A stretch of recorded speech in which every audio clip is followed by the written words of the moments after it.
Euroregione News. 10ª maratona arti marziali a Lignano.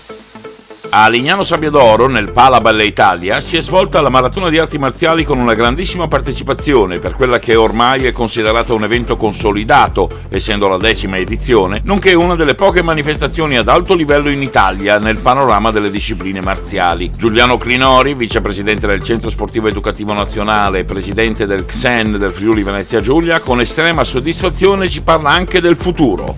Queste 2 giornate sono state intense. Questa è la maratona delle arti marziali dello XEN, è una manifestazione che ha già 9 anni. C'erano diverse discipline presenti, dal Wushu al Sanda, al Kung Fu, c'era il Tai Chi, c'era il Karate, la Kickboxing, in via sperimentale il Taolu, c'era il Judo, il Jiu-Jitsu, per cui è stato un weekend all'insegna delle arti marziali. Sono quasi 2000 i ragazzi che si sono incrociati in questi 2 giorni.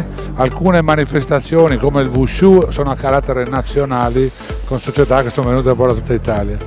Nel Karate era un torneo regionale e nella Kickboxing un internazionale, difatti c'erano atleti vicini della Croazia, della Bulgaria, che sono venuti a trovarci.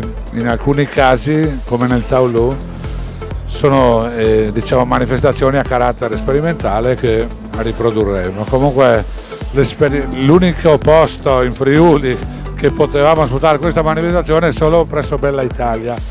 Molti chiaramente noi come XEN conosciamo perché abbiamo visto nascere questo palazzetto stupendo, però molti dei partecipanti non lo conoscevano e sono rimasti non entusiasti ma di più, quindi ci hanno fatto i complimenti.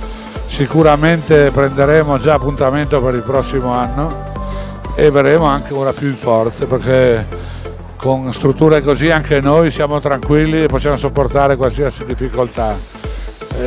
Quindi siamo felici anche di riportare in Bella Italia, che era qualche anno che eravamo fuori, ma manifestazioni di alto livello.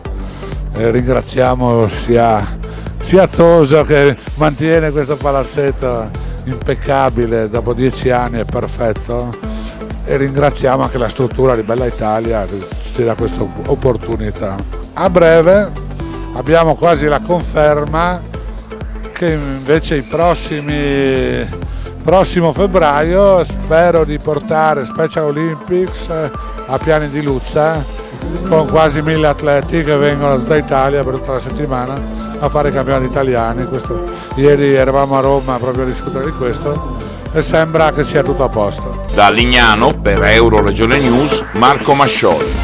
Euroregione News.